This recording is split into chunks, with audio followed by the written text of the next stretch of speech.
Here's Steve Rodriguez, the underdog for sure. He's unseeded. Could he be another upset? It'll be a big hill for him to climb because #1 ranked in the nation, Mitchell Port from Edinboro, is his opponent. Well, Mitchell Port's a really solid wrestler. I'm really impressed with him at this match. Wins a lot of tight matches here. He's a really strong physical guy, but Rodriguez is a lot of what's happened in this tournament. Sometimes you get guys that don't come back quite ready to wrestle, and they're upsets, and that's the roll of the dice that you get sometimes with holiday tournaments. But nice slide by there by Port. I tell you, Port, I was watching Port just like you. He doesn't do a whole lot, but what he does is so excellently executed. Yeah, it's thorough, and he's a strong guy. He's just a basic tough rider here. He doesn't give you any cheap escapes, and I say that he's probably going to let him go here, but I just stayed with it there. Nothing, doesn't give you anything cheap, just right to work, and he's a strong guy in the top position, and he's really tough to get out of position from the feet. Rodriguez out of Mount Kisco, New York, Fox Lane High School, coached by his dad, Anthony, actually started at Rutgers, was there for a semester, and then transferred last year at semester to Illinois. Wrestled then in place of B.J. Futrell, who was injured, and so he's a true sophomore. Stephen Rodriguez. A redshirt junior is Mitchell Port, out of Bellefonte, Pennsylvania, wrestling for the Fighting Scots of Edinboro. Yeah, and when you're watching a guy like Port at home and you're coaching wrestling, you're trying to get your high school wrestlers and junior high wrestlers to go ahead and hit techniques here. Notice how he's just elbow deep on everything, and when he moves it from one thing to the next, he's always tight. It's like climbing a rope. He doesn't let go of anything and move to the next. Stays tight on a guy. Still red. Oh, whip over attempt right there. Floats really well in the top position with his hips down low.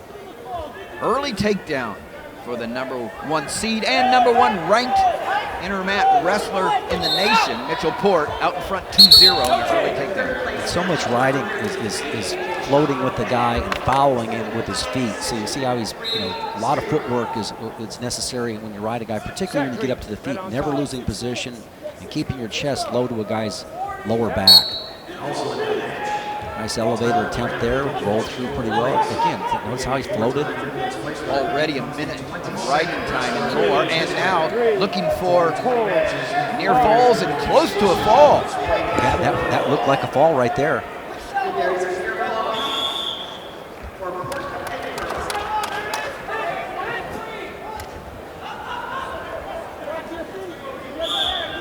Again, Tim, what was he able to do there? He's able to go ahead and float with him for about a minute 15 or so after the quick takedown, and then he's able to go ahead and wear out the opponent long enough to be able to get the side tilt.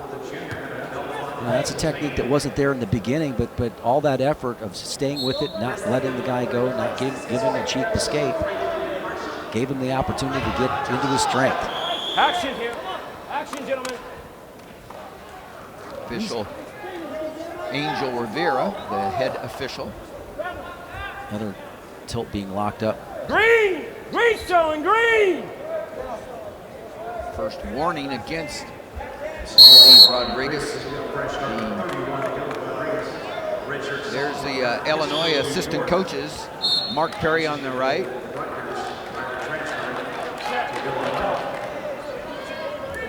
Of course, they're pleased with Rodriguez's performance at this point.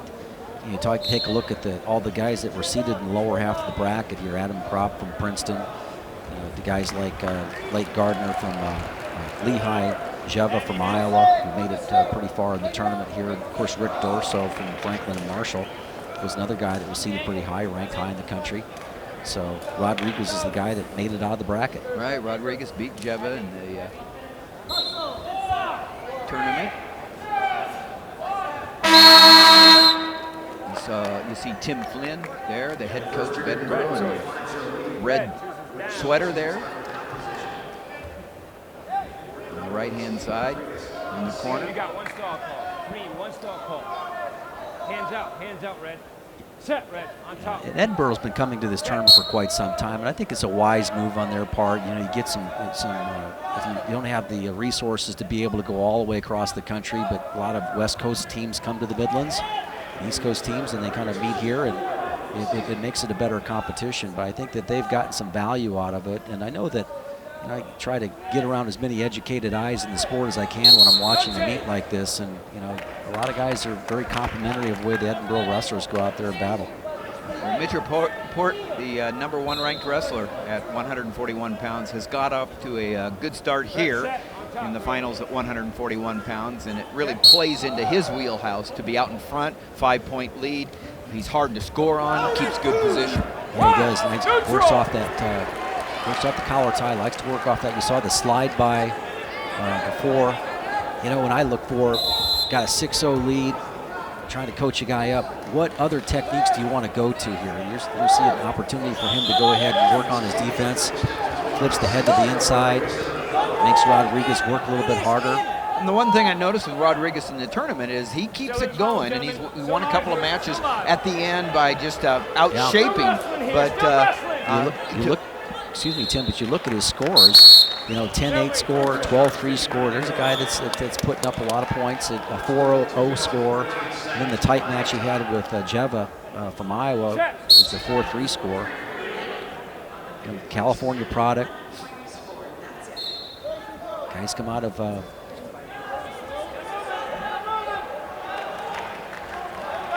excuse me there, but the New York product. The guys get a little bit tied up right there with the wrist. Not really much going on. Again, as I was trying to mention, if you're coaching Port, you want to see a little variety on his attack. And he's got a lead. You're trying to build on here, add bonus points for your team. Don't give Rodriguez an opportunity to get a little confidence late in the match. There's a nice snap down. Everything he does is clean. Well, and it's the difference between the veteran, 4 years at the school, is just he's stronger.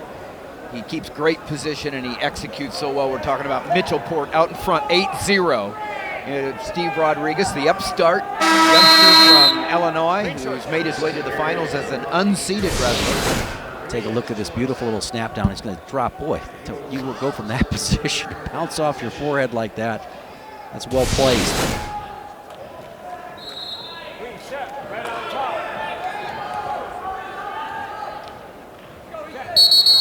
8-0 with 2:30 of riding time to this point. Advantage time.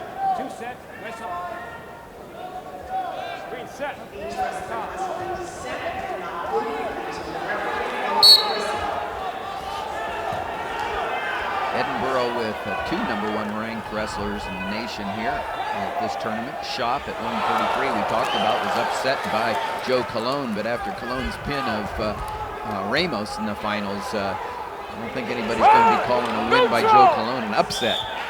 It's 1-point escape for Rodriguez. 8-1 now.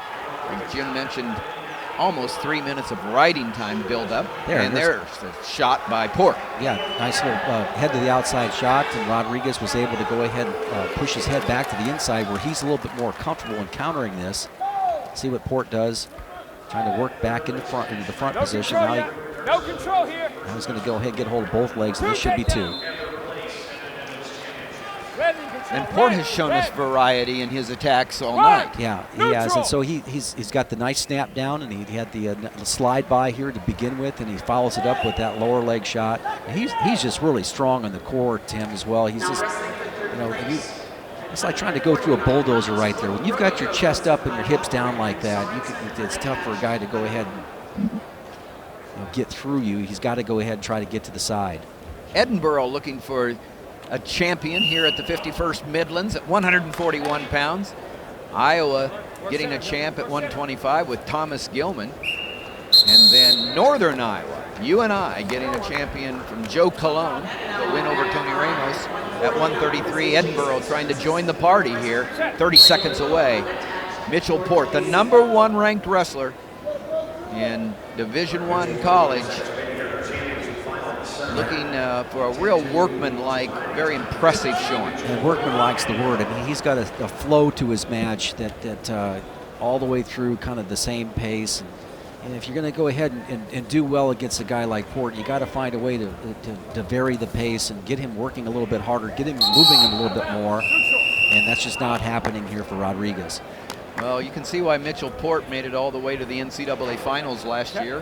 Runner-up and All-American for the Fighting Scots, and looks like he's really got some steam ready for the 2014 campaign. And there's your champion at 141 pounds, Mitchell Port. Major decision win over Steve Rodriguez from Illinois.